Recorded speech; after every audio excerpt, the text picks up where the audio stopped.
Est-ce que nous disons notre joie et notre reconnaissance au Seigneur pour ce merveilleux Sauveur, mais aussi ce merveilleux moment qu'il nous donne de vivre ensemble? Que Dieu soit loué et que Dieu soit béni pour ses merveilles et ses bénédictions. Je voudrais, frères et sœurs, chers amis, invités, vous qui êtes parmi nous ce matin, vous rappeler que nous sommes ensemble toute la semaine et nous allons ensemble étudier la parole de Dieu.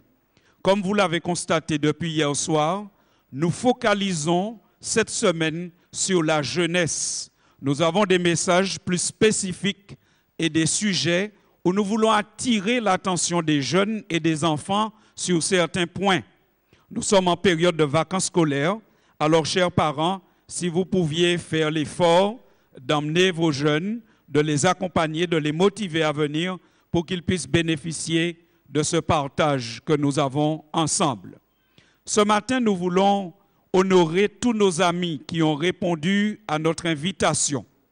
Tous nos amis qui ont été invités ici ce matin, vous n'êtes pas membre de l'Église adventiste du 7e jour, on vous a invité, vous êtes venus. Alors nous voulons vous donner 2 présents. Premièrement, à tous nos amis qui ne possèdent pas une Bible, nous voulons offrir une Bible. Est-ce qu'il y a parmi nos amis qui nous visitent ce matin des personnes qui ne possèdent pas une Bible et qui disent « j'aimerais bien avoir une Bible pour moi-même ». Si c'est le cas, faites un petit signe, on vous donnera une Bible. On vous offrira une Bible. OK? C'est bien, ça veut dire que tous nos amis ont déjà une Bible. Maintenant, tous nos amis qui sont là, qui n'ont pas encore reçu, nous avons 2 petits livres à vous donner. Tous nos amis qui sont là, qui ne sont pas encore venus, nous avons 2 petits livres. Ceux qui ont reçu la Bible, normalement, doivent recevoir aussi 2 petits livres. D'accord? Est-ce qu'il y a d'autres de nos amis? Vous n'avez pas encore reçu ces 2 petits livres très faciles à lire qui répondent aux questions concrètes de la Bible. OK?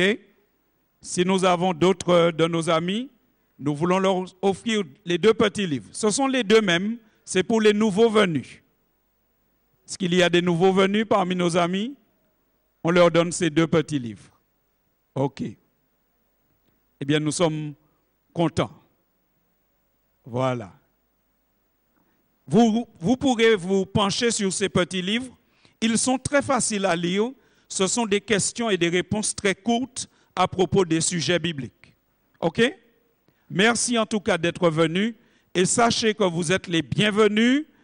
Demain soir, lundi soir, mardi soir, mercredi soir, vous êtes les bienvenus pour nos études.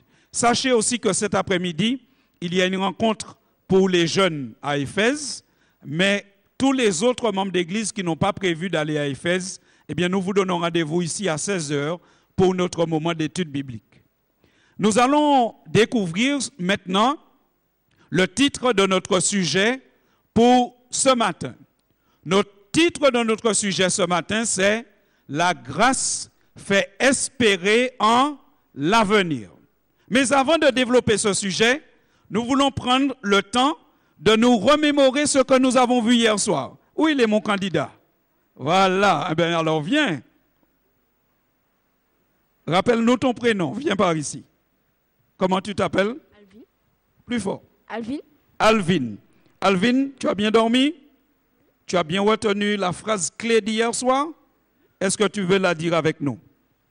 Oui. Alors, vas-y. Construisez-vous des convictions bibliques et vivez selon vos convictions. Super. On va redire ça en même temps avec lui. Construisez-vous des convictions bibliques et vivez selon vos convictions. OK. Alors, il n'y a que Alvin qui a écouté hier soir. Construisez-vous des convictions bibliques et vivez selon vos convictions. Il n'y a que lui? Non. On reprend ça avec Alvin cette fois-ci. Construisez-vous des convictions bibliques et vivez selon vos convictions. Super. Merci. Bravo. Est-ce qu'il y a un autre candidat pour demain soir? Un enfant qui va écouter attentivement aujourd'hui et... Ah, dis-moi ton prénom. Comment? Sonny Alan. Superbe prénom. OK. Alors demain soir, Sonny Alan, eh bien c'est toi qui vas partager avec nous la phrase clé pour aujourd'hui. Mais aujourd'hui, il faut que tu écoutes très bien. Alors il n'y a pas que des garçons. Il y a eu des filles la première semaine, beaucoup, mais les hommes ont décidé de prendre leur revanche. On dit souvent que les garçons ne pensent qu'au foot. Ce n'est pas vrai, la preuve. Alléluia. Alors les filles, réveillez-vous. OK, ce sera une fille qui va pour demain soir. OK. Mais revenons pour l'heure à notre sujet d'aujourd'hui. Notre sujet d'aujourd'hui, comme vous l'avez vu, s'intitule « La grâce fait espérer en l'avenir ».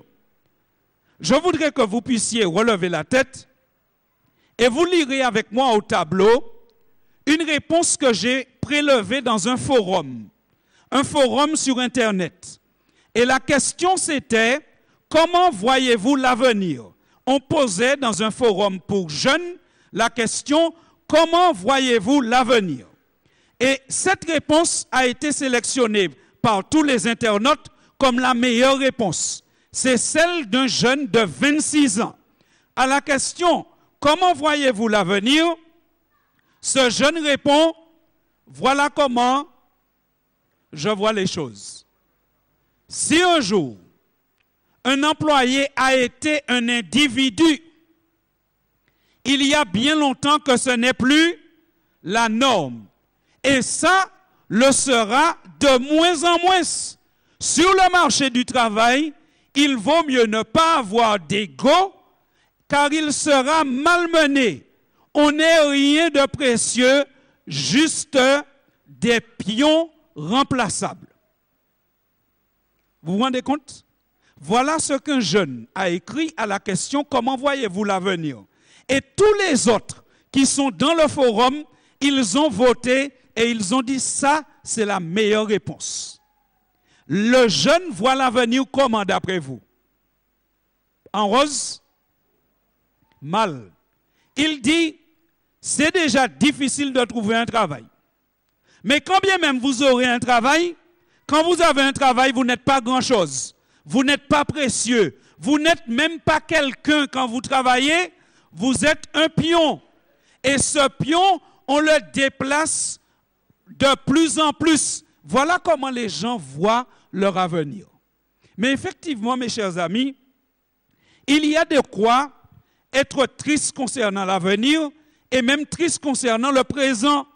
Aujourd'hui, l'avenir d'un travailleur, l'avenir d'un jeune, il voit mal son avenir. Et voici une des raisons pour lesquelles il y a tant de jeunes désœuvrés. Pourquoi sont-ils désœuvrés? Parce que des fois, ils se posent la question, à quoi ça me sert de me casser la tête pour étudier, puisqu'à la fin, je serai au chômage comme les autres? Nous sommes tous ici parents d'un jeune qui a Bac+5 et qui est encore au chômage. Dans ma propre famille, nous avons un enfant brillant, un membre de la famille, il a plus que Bac+5, il est presque ingénieur. Ça fait 6 mois qu'il cherche du travail. Aujourd'hui, l'avenir n'est pas rose et les jeunes sont désœuvrés, ils n'ont pas envie de travailler, ils n'ont pas envie de faire des efforts, ils n'ont pas envie de se consacrer, ils n'ont pas envie de faire quoi que ce soit parce que le monde nous présente comme des pions. Et vous savez, en même temps que les jeunes voient leur avenir sombre, en même temps, il y a des choses qui se passent dans le monde qui sont des choses incroyables. Regardez le tableau qui va suivre. Je vais vous montrer les 10 footballeurs les mieux payés en 2009. Alors, je vais vous donner le nom du joueur, l'équipe du joueur, son salaire, plus les autres revenus qu'il a et le revenu total. Où est-ce que j'ai pris ça? Dans la revue France Football de mars 2009. On peut être pasteur et lire France Football, hein, ce n'est pas un péché.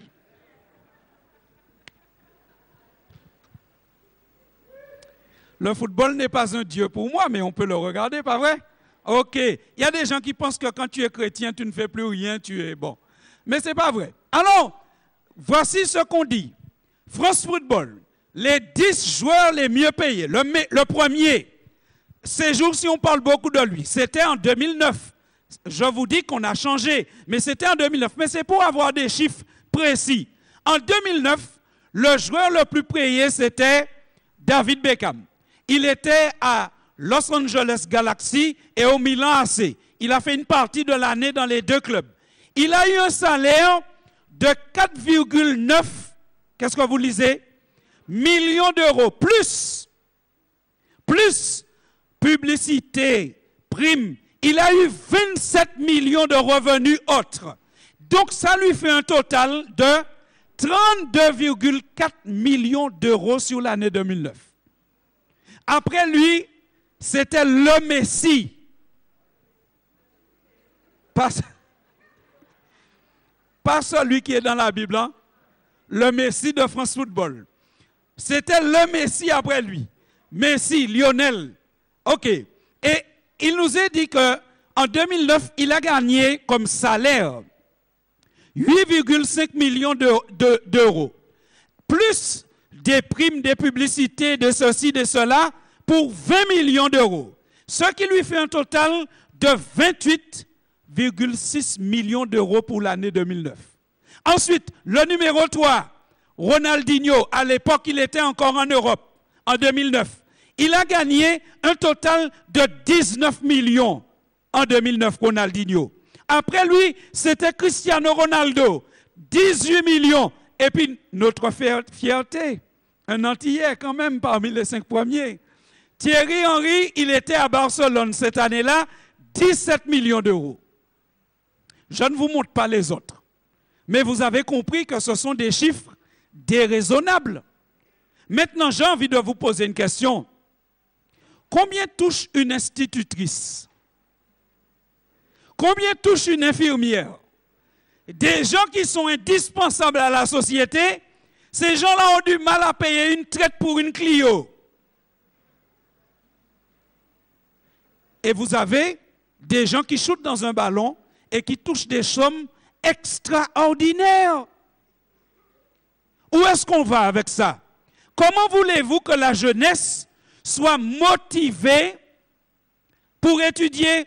Ils sont plus motivés pour jouer au foot. Mais j'aimerais vous dire une chose, mes chers amis. Il n'y a pas de place pour tout le monde dans le top 10 des meilleurs joueurs de football. Il ne faut pas vous laisser leurrer par cela. Il ne faut pas vous laisser dire, si tu n'as pas un don extraordinaire pour le football, tu n'as pas d'avenir. Ce n'est pas vrai. Parce qu'il y a une question que j'aimerais que vous vous posiez avec moi. Que font-ils avec ce pactole? Qu'est-ce qu'ils font avec tout ce pactole qu'ils ont là? Qu'est-ce qu'ils font avec ce trésor? Est-ce qu'ils sont heureux? Est-ce que vous avez écouté les informations cette semaine? Vous n'avez pas entendu que l'un d'eux, je ne dirai pas son nom, ne dites pas son nom s'il vous plaît, respectez le monsieur. Vous n'avez pas entendu que l'un d'eux a dépensé 23 000 euros de champagne et de tequila dans une boîte de nuit à Paris pour séduire une dame? Vous n'avez pas entendu ça? Ah oui, Alvin dit, ah oui, j'ai entendu ça. 23 000 euros de champagne et de tequila pour séduire une playmate. Qu'est-ce qu'ils font avec cet argent-là? Est-ce qu'ils sont heureux avec tout cet argent-là? Est-ce qu'ils s'épanouissent avec tout cet argent-là? Non! Ils ont l'air, mais en fait, on voit que ce sont souvent des gens déjantés, des gens qui vivent à côté de la plaque. Ils sont presque tous ceux dont je vous ai dit le nom dans le top 10, ils sont presque tous malheureux sur le plan familial. Ils sont riches, mais si vous les suivez, ils sont presque tous dans des divorces et des remariages. Ils ne sont pas plus heureux que cela. Tout cet argent, souvent, leur tourne la tête et ils ne sont pas heureux. Ce n'est pas eux qui doivent être votre modèle. Ce n'est pas à cause d'eux que vous devez vous décourager. La Bible dit que le riche, s'il utilise mal son argent, il ne sera pas heureux. Regardez ce que la Bible dit dans 1 Timothée chapitre 6, versets 17 à 19. 1 Timothée 6, 17 à 19. La Bible dit, recommande aux riches. Qu'est-ce qu'on doit leur recommander aux riches? 1 Timothée 6, 17 à 19. Recommande aux riches du présent siècle de ne pas être orgueilleux et de ne pas mettre leur espérance dans des richesses incertaines, mais de la mettre en Dieu qui nous donne avec abondance toutes choses pour que nous en jouissions. Recommande-leur de faire du bien, d'être riches en bonnes œuvres, d'avoir de la libéralité, de la générosité et de s'amasser ainsi pour l'avenir un trésor placé sur un fondement solide afin de saisir quoi? La vraie vie, la vie véritable, la vie des boîtes de nuit à Paris avec 23 000 € de champagne, ce n'est pas la vraie vie. Ce n'est pas ça la vraie vie. Cette vie-là ne vous apporte pas le bonheur. La vraie vie, c'est quand j'investis dans le Seigneur, quand j'utilise mon argent pour le bien, quand je l'utilise pour aider le prochain vraiment dans le besoin. Et à ce moment, j'investis dans un trésor impérissable. Chers jeunes, ce n'est pas parce que vous n'avez pas un don extraordinaire pour le foot que vous n'avez pas d'avenir. Regardez ce que dit la Bible. Et voici notre verset, le verset qu'on a lu tout à l'heure, le verset clé. Qu'est-ce que la Bible nous dit? Qu'est-ce que la Bible dit aux jeunes et aux moins jeunes? La Bible dit que ton cœur n'envie point les pécheurs. Stop! Quand je vous ai montré tout à l'heure le tableau, 32 millions d'euros, 18 millions d'euros, ne répondez pas publiquement à la question, mais qu'est-ce qui s'est passé dans votre cœur?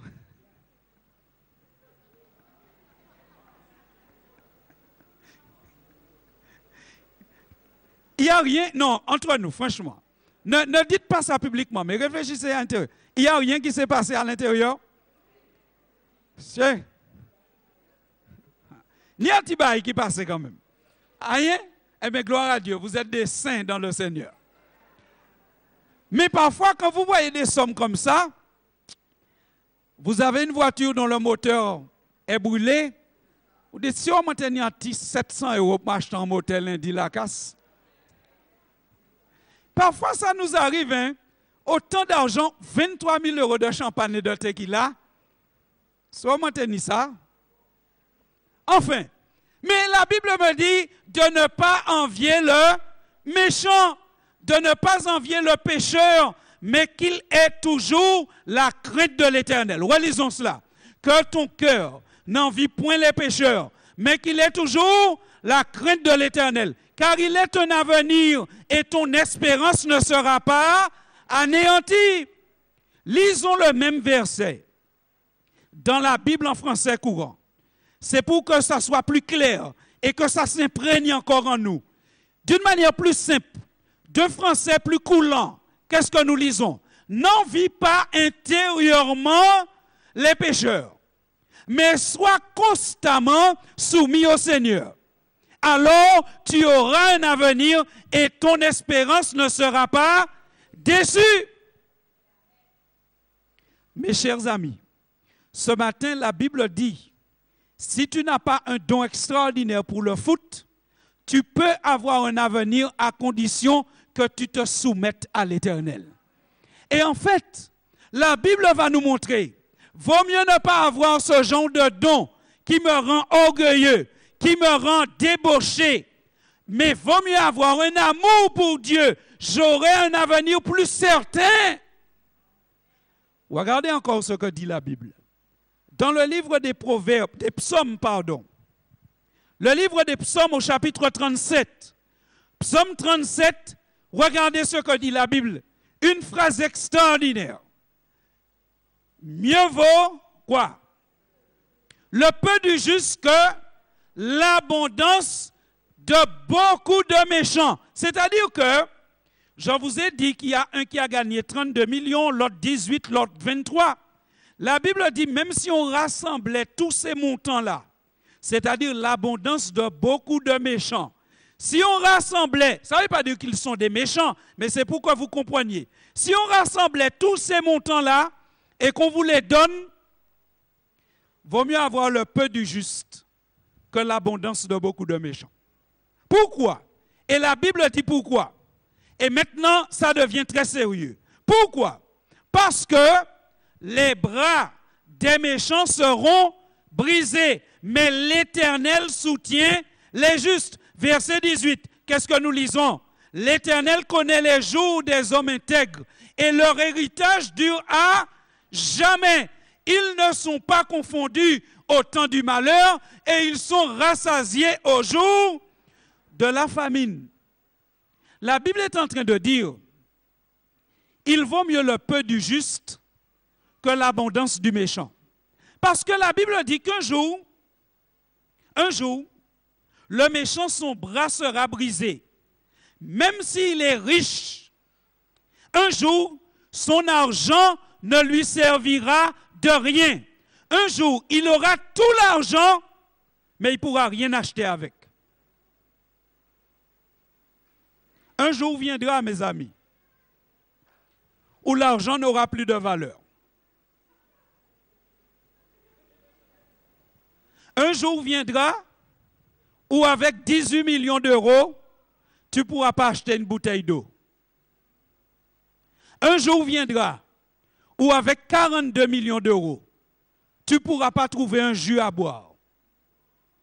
Un jour viendra où l'argent ne servira de rien, mais la seule chose qui comptera ce jour-là, c'est la bénédiction de l'Éternel. Amen. Un jour, on ira avec 32 millions d'euros dans un snack et on trouvera rien à boire. Vous voulez voir cela bibliquement? Un jour viendra où l'argent n'aura plus de valeur. Regardez, la Bible nous le dit, mes amis. Prenez vos Bibles. Regardez avec moi le dernier livre de la Bible. Le livre de l'Apocalypse. Le livre qui raconte la fin des temps. Qu'est-ce que la Bible nous dit? Un jour, avec 32 millions d'euros, tu ne vas pas trouver un jus à boire. Un jour, avec 18 millions d'euros, tu ne pourras pas acheter une bouteille d'eau. Regardez bien, mes amis, parce que la Bible dit que le monde ne va pas rester tel qu'il est. Un jour, Dieu va manifester sa colère envers les méchants. Un jour, Dieu va faire savoir au monde qu'il est Dieu. Regardez, lisez avec moi s'il vous plaît dans vos Bibles. Le livre de l'Apocalypse, dernier livre de la Bible, au chapitre 16, verset 1er. Lisons ensemble. Et j'entendis une voix forte qui venait du temple et qui disait aux 7 anges, allez et versez sur la terre les 7 coupes de la colère de Dieu. On va en parler en détail sabbat prochain l'après-midi. Les 7 coupes de la colère de Dieu, on va en parler en détail sabbat prochain dans l'après-midi. Mais un jour, Dieu va dire, versez-moi les 7 coupes de ma colère sur la terre. Et qu'est-ce qui va se passer ce jour-là? Regardez avec moi. Le premier alla et il versa sa coupe sur la terre. Et un ulcère malin et douloureux frappa les hommes qui avaient la marque de la bête et qui adoraient son image. Verset 3 maintenant. Le second versa sa coupe où ça? Soyez avec moi. Où est-ce que le second verse sa coupe? Dans la mer. Et elle devint comment? Du sang, comme celui d'un mort. Et tout être vivant mourut, tous ceux qui étaient dans la mer. Et le troisième versa sa coupe où ça? Dans les fleuves et dans les sources d'eau. Et elle devint comment? Wow! La Bible est en train de dire qu'un jour, sur terre, la mer sera du sang, la rivière du Galion sera du sang, la rivière, la Capote sera du sang, mais aussi la petite source d'eau où tu aimes aller à l'Alma sera aussi du sang. Qui a une petite source d'eau près de chez lui ou dans son quartier? Oui, Maryse. Alors tu vas te dire, si tu ne lis pas bien, ouais, mais les gens des villes n'auront pas d'eau, mais derrière chez moi, il y a une source, j'aurai de l'eau. Ou pas, oui, Maryse. Parce que la mer sera du sang, le fleuve sera du sang, et même les petites sources d'eau seront quoi? Du sang. Ça veut dire que ce jour-là, tu vas venir avec tes 32 millions d'euros dans un snack. Et tu vas dire, comment vous ne me connaissez pas? Tu n'as jamais vu ma photo sur Canal Plus Sport? Mais tu as un poster de moi dans ta chambre. C'est ce qu'on va dire au barman. Hein? On va dire au barman, mais tu as un poster de moi dans ta chambre. Pas vrai que vous avez des fois des posters des grands joueurs dans vos chambres? Tu as un poster dans ma chambre, dans ta chambre. Je suis affiché, mais tu me connais. Et puis en plus, je ne viens pas te demander l'aumône, hein, gars. Regarde ce qui est garé dehors. Et quand le vendeur pointe la tête, une Maserati biturbo.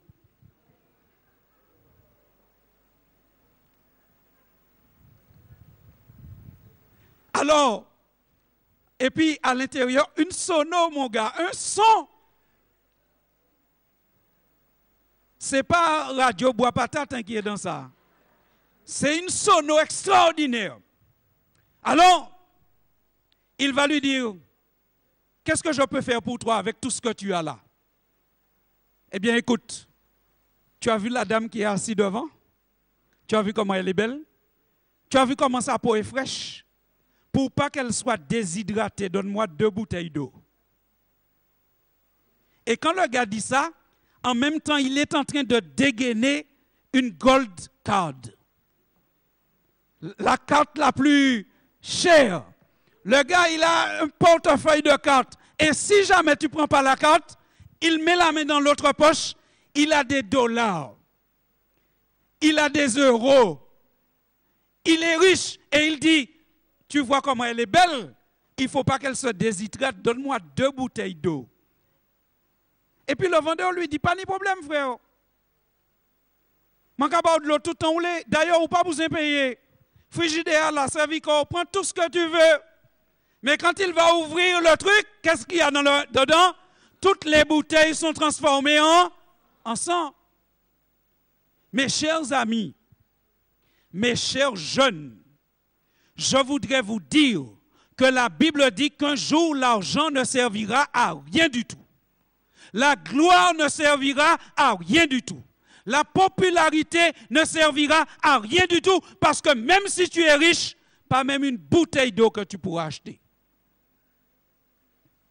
Mais ce jour-là, si tu as Jésus-Christ dans ta vie, tu seras nourri par le Seigneur l'Éternel. Alléluia! Et si vous voulez vous en convaincre, retournez dans l'évangile de Jean au chapitre 6. Jean chapitre 6, regardez comment la Bible nous montre que le trésor le plus précieux, ce n'est pas l'argent, le trésor le plus précieux, c'est la bénédiction de l'Éternel. Jean chapitre 6, lisons. Jean chapitre 6, à partir du verset 1er. Si vous y êtes, regardez dans vos Bibles, évangile de Jean chapitre 6, à partir du verset 1er. Vous avez trouvé? Ok, eh bien nous lisons. La Bible dit après cela, Jésus s'en alla de l'autre côté de la mer de Galilée, ou la mer de Tibériade. Une foule le suivait parce qu'elle voyait les miracles qu'il opérait sur les malades. Jésus monta sur la montagne et là, il s'assit avec ses disciples. Or, la Pâque, la fête des Juifs, était proche. Voici le tableau.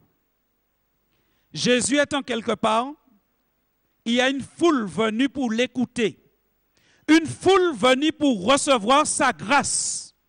Une foule venue pour entendre des paroles merveilleuses. Et à un moment, Jésus a une préoccupation. Mes chers amis, je vous invite à bien suivre parce que c'est très important. Jésus a une préoccupation au verset 5. La Bible dit, ayant levé les yeux et voyant qu'une grande foule venait à lui, Jésus dit à Philippe, qu'est-ce que Jésus dit à Philippe? Où achèterons-nous des pains pour que ces gens aient à manger? Mes chers amis, quelle question Jésus pose à Philippe? où achèterons-nous des pains pour donner à manger à ces gens-là? Notez bien, je vous en supplie, notez bien, Jésus ne dit pas avec quel argent allons-nous acheter du pain. Est-ce que vous êtes attentif à la question de Jésus? C'est capital pour ce matin que vous soyez attentif à la question de Jésus. Jésus ne dit pas avec quel argent, avec quelle carte bleue on va payer le pain. Ce n'est pas la préoccupation de Jésus. La préoccupation de Jésus, c'est où on va acheter le pain. Ça prouve que Jésus et les disciples avaient de l'argent. Ils avaient de l'argent parce que la Bible dit qu'il y avait des personnes qui soutenaient Jésus par leur argent. Il y a des gens qui donnaient à Jésus des offrandes. Et d'ailleurs, Judas était le trésorier. Donc, ils avaient de l'argent. La question de Jésus n'est pas où est-ce qu'on va prendre de l'argent, mais où est-ce qu'on va prendre du pain. On a l'argent, mais où est-ce qu'on va prendre le pain? Et regardez la réponse de Philippe. La réponse de Philippe nous montre bien qu'ils avaient de l'argent. Au verset 6, nous lisons, donc Jésus, disait cela pour l'éprouver, car il savait ce qu'il allait faire. Jésus sait très bien où est-ce qu'il va prendre le pain. Mais il pose la question, pourquoi il pose la question? Il sait lui où il va prendre le pain. Mais qu'est-ce qu'il veut? Il veut permettre à Philippe de réfléchir. Il veut permettre à Philippe de réfléchir. Tu as de l'argent, mais tu n'as pas à manger. Vous savez qu'un jour, mes amis, ça va revenir. Un jour, on aura de l'argent, et puis on va se poser la question, et puis toute l'argent à Amania, côté mon pétouvant pain. D'ailleurs, j'ai envie de vous dire que vous avez déjà vécu ça. En février 2009, vous n'avez pas tenu l'argent, mais si vous avez plein l'argent, puisque vous n'avez pas dépensé, donc vous avez plein. Vous n'avez pas levé les matins pour demander, oh là, je vais en 50 €. Ce n'est pas tes questions autres en février 2009. Questions autres, c'était qui côté qui n'y a en boulangerie ouverte pour attraper en pain?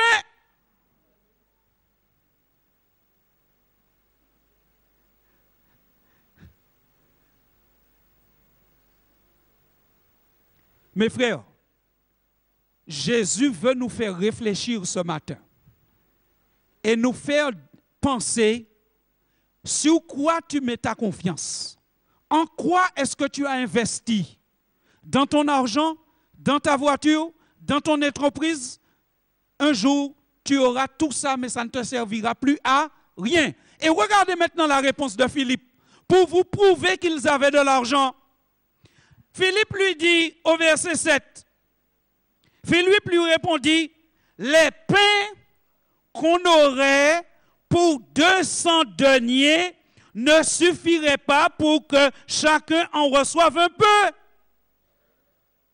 Ça veut dire que Philippe dit, Seigneur, on a 200 deniers.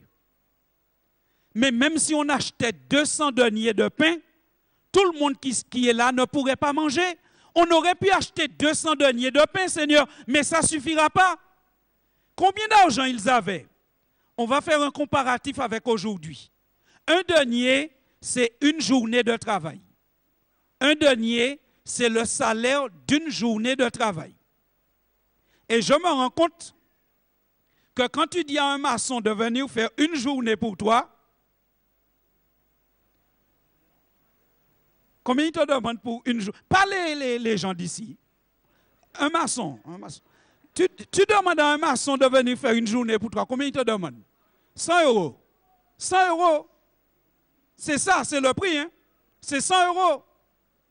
Et si c'est un bouc qui est vraiment bien épais, oui, il prend 90 €. Mais le prix, c'est 100 €. Comment? 150. Messieurs, il faut que tu changes de maçon. Hein? Mais,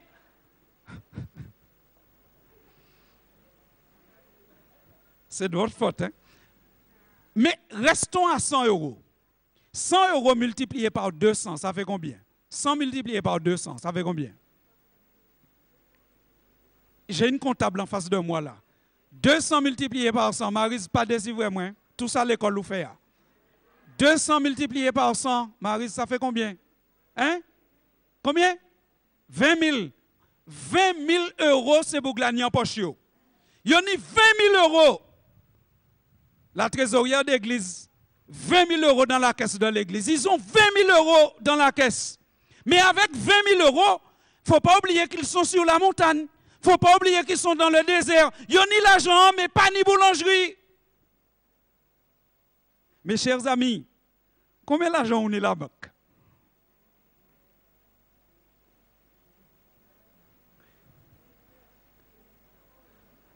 C'est bien d'avoir des économies, c'est super, il faut faire des économies. Mais il ne faut pas faire que des économies d'argent, il faut faire des économies de grâce en Jésus-Christ également. Parce qu'ils ont 200 deniers, l'équivalent aujourd'hui de 20 000 euros, mais avec ça, ils ne peuvent pas se nourrir parce qu'ils ont l'argent, mais il n'y a pas de boulangerie, ils sont sur la montagne, ils sont dans le désert, il n'y a pas de quoi acheter. Et qu'est-ce que va faire Jésus, mes amis?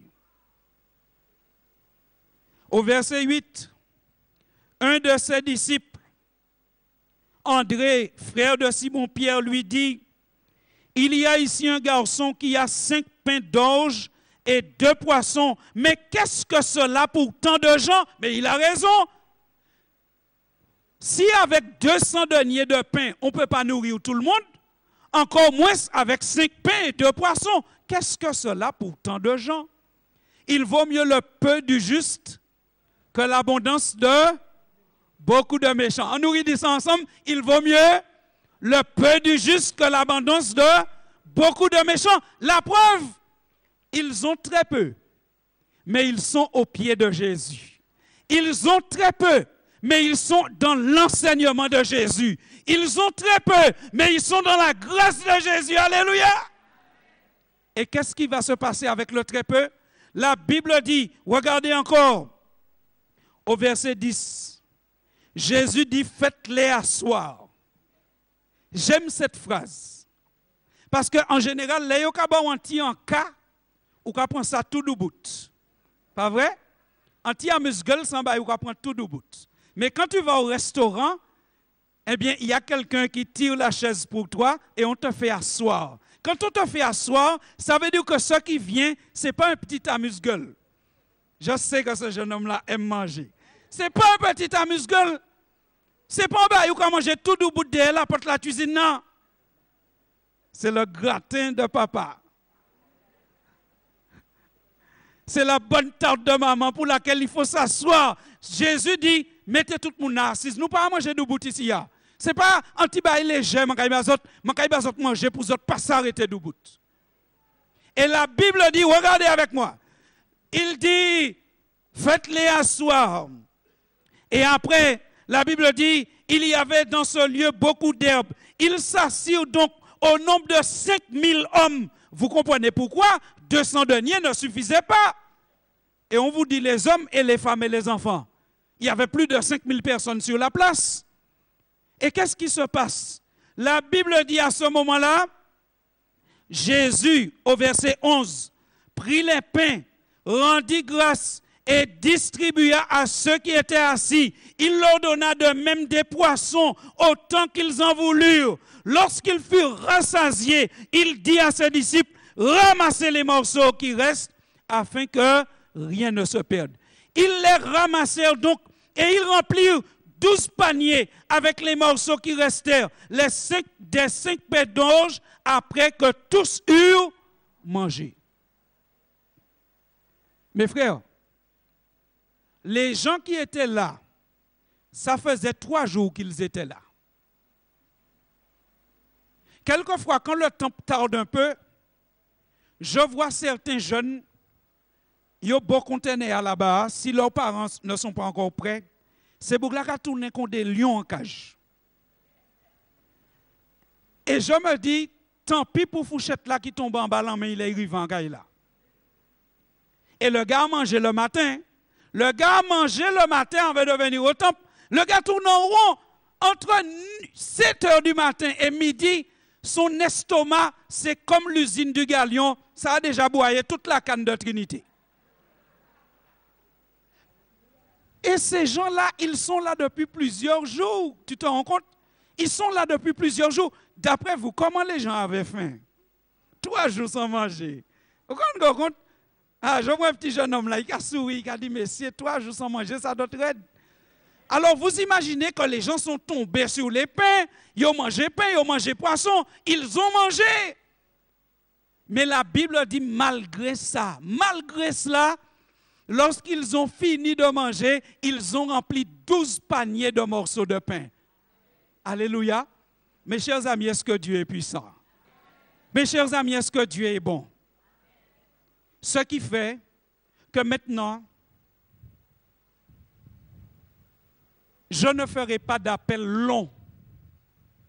Car si je fais un appel long, c'est comme si j'estime que vous n'aviez pas écouté et je sais que vous aviez écouté. Mon appel sera très court. Mon appel sera de dire, mieux vaut le peu du juste que l'abondance des méchants.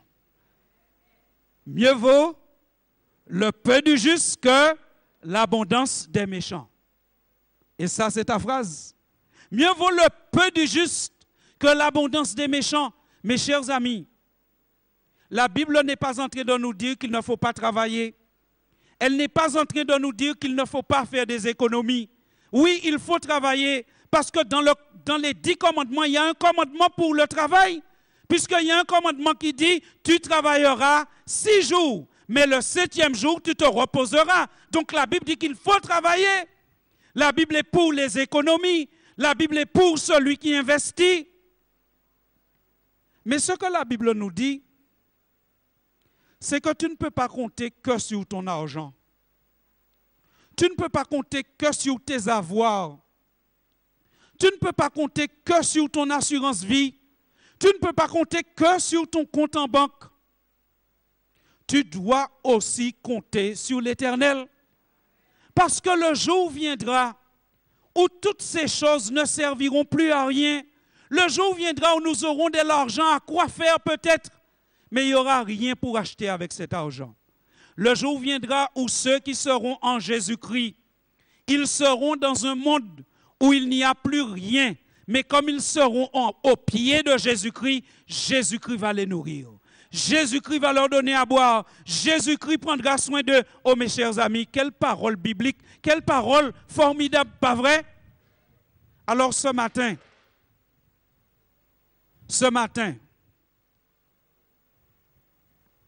la demande du Seigneur, c'est que personne ne parte d'ici sans faire alliance avec le Seigneur. Mon cher ami, ne pars pas d'ici sans faire alliance avec le Seigneur. Ne pars pas d'ici sans prendre une décision pour le Seigneur. Ne pars pas d'ici sans dire « je vais donner ma vie à Jésus-Christ ». Ne pars pas d'ici sans dire « je vais m'attacher à Jésus-Christ ». Je vais être au contact avec lui parce que j'ai besoin de Jésus. Et ce matin, je sais qu'il y a des gens ici qui depuis longtemps entendent la parole de Dieu. Des gens peut-être qui ont grandi dans l'église et qui se disent, je sais qu'un jour je dois être baptisé. Et ces gens-là qui pensent, il faut que je fasse alliance avec Jésus parce que je ne peux pas compter que sur moi-même. Alors ces gens-là, je leur demande de lever la main et on leur donnera une fiche. Et sur cette fiche, ils pourront dire, moi j'ai étudié depuis un moment, moi je chemine avec le Seigneur depuis un moment et ce matin, je veux ne plus compter que sur moi-même, je veux faire alliance. Est-ce qu'il y a des personnes qui veulent dire cela? Levez la main et prenez cette fiche. Est-ce qu'il y a des personnes qui veulent dire, je n'ai pas encore assez étudié? Je n'ai pas encore assez étudié, mais ce matin, j'ai entendu et je désire me préparer. Je désire recevoir des études bibliques. Je décide que vous puissiez prier avec moi. Alors levez la main et prenez aussi cette fiche et vous allez croiter dans cette rubrique et nous viendrons vous voir. Vous allez cocher cette rubrique Et nous viendrons vous voir pour étudier avec vous, pour prier avec vous, pour vous préparer pour que vous puissiez vous attacher à Jésus. Est-ce qu'il y a une personne qui veut dire, je suis prêt, je suis prête, je veux donner ma vie à Jésus? Est-ce qu'il y a une personne qui veut dire, je ne suis pas encore prêt, je ne suis pas encore prête, je viens d'entendre, c'est peut-être pour la première fois que j'entends, mais j'ai envie de me préparer. Je veux qu'on étudie avec moi, je veux qu'on prie avec moi. Prenez cette fiche et nous viendrons vous voir. Vous allez cocher la partie qui vous intéresse et nous allons vous visiter, prier avec vous, étudier avec vous pour que vous ne puissiez pas être au jour où Jésus va manifester sa colère, que vous ne soyez pas parmi ceux qui ont beaucoup d'argent mais qui n'ont rien à acheter avec. Oh mes chers amis, acceptons Jésus, acceptons sa grâce formidable, acceptons cette grâce merveilleuse que nous aimons chanter et nous voulons encore chanter cette grâce de Dieu. Et ceux qui ont pris les fiches, je serai à la sortie tout à l'heure. Vous pourrez me les remettre et nous allons vous visiter, nous allons prier avec vous, nous allons vous préparer. Ce sera peut-être dans 15 jours, ce sera peut-être dans 15 mois, mais vous ferez votre alliance avec Dieu et vous lui appartiendrez. Pour l'heure, nous voulons chanter grâce de Dieu et recevoir pendant ce chant la bénédiction de Dieu.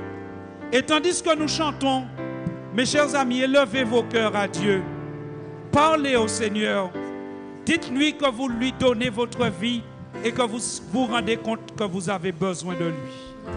Grâce de Dieu. Tenons-nous debout. Merveilleux ton gratuit a dissipé la pluie, puisse pas délivrer.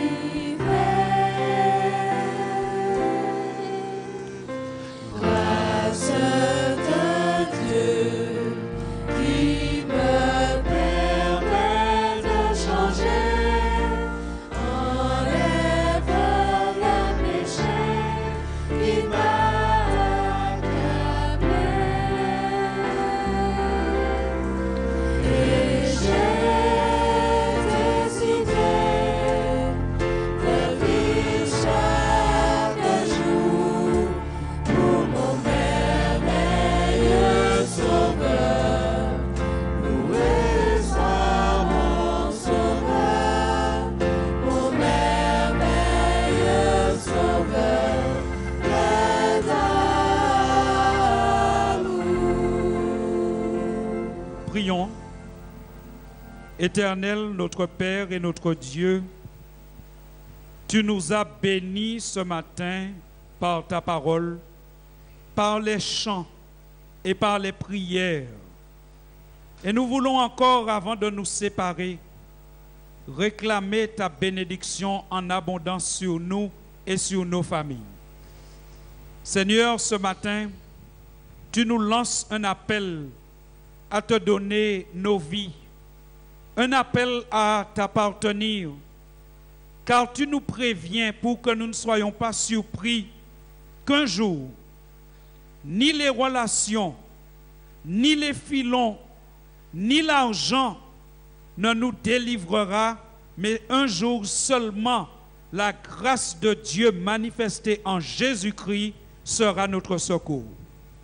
Alors ce matin, Seigneur, bénis-nous, verse ta grâce en abondance sur nous, mais surtout, Seigneur, par ton Esprit Saint, ouvre nos cœurs et permets-nous de recevoir ta grâce. Permets-nous d'entendre ton appel. Permets-nous de ne pas avoir le cou raide, de ne pas être têtu ni rebelle. Aide-nous à être soumis à toi, Seigneur.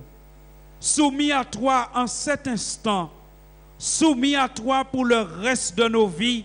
Et nous ne serons pas soumis à ta colère quand le jour viendra.